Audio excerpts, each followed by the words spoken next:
Capgemini, alors pareil, même question. Pourtant, quand on lit un petit peu à droite à gauche, on a l'impression que les analystes financiers ont du mal à identifier des catalyseurs à court terme pour soutenir les valeurs, notamment les valeurs donc Capgemini. Pour autant, comme vous, Bernard, comme sur SAP, est-ce que c'est le long terme qu'on joue et auquel cas, effectivement, ça a peut-être du sens? Alors, attention, je joue pas du tout le long terme, je joue vraiment une réaction qui, pour le moment, est une réaction de court terme et de retournement potentiel. Et après, on verra dans le temps si on s'inscrit sur un retournement de court terme, moyen terme ou de long terme. Ce qui est certain, c'est qu'on est sur des valeurs très largement décotées. Alors, la question est, la question est tout à fait légitime, c'est-à-dire que tout le monde s'interroge à ce stade, est-ce qu'on est vraiment dans une disruption et donc est-ce que ces entreprises existeront encore dans 6 mois, 1 an, 2 ans, 3 ans, ou est-ce que leurs marges vont être réduites? Est-ce que leur chiffre d'affaires va être réduit? Donc, toutes ces questions-là font que les investisseurs ne s'y intéressaient plus. Et là, on commence quand même à voir un peu mieux comment fonctionne l'intelligence artificielle.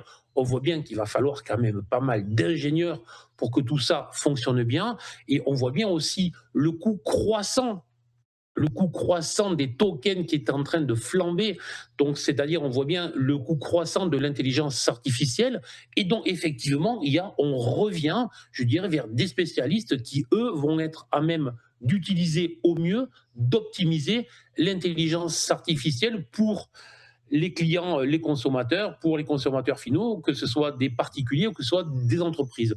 Et donc, typiquement, au Capgemini, alors je suis tout à fait d'accord et c'est tout à fait légitime que les analystes financiers soient dans le doute.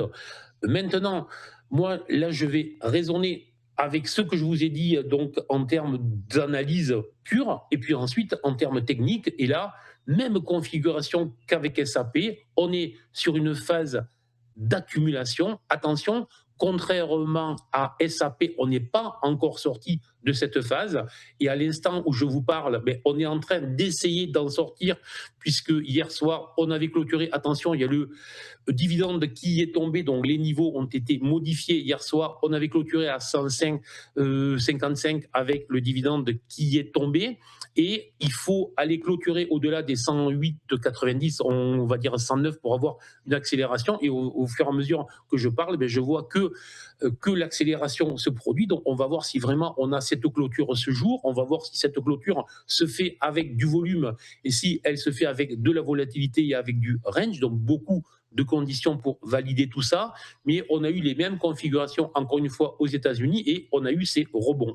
Voir si en Europe, on a aussi ce rebond-là. Et comment ça se passe? Je vous rappelle, les marchés, les hausses se terminent dans l'euphorie totale où tout le monde voit toujours des hauts plus hauts et les rebonds se produisent lorsqu'en fait tous les analystes sont pessimistes et c'est petit à petit, on voit que finalement le pessimisme noir qui avait gagné les analystes, en fait il y a quand même un peu d'optimisme qui se crée. Donc, est-ce qu'on en est là?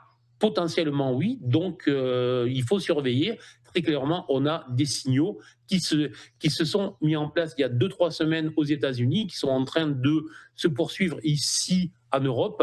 La vraie question, est-ce que ça va durer le temps que ça va durer?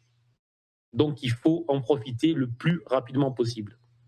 Très clair, message est passé. Donc ruez-vous sur le titre de Capgemini, ruez-vous dessus.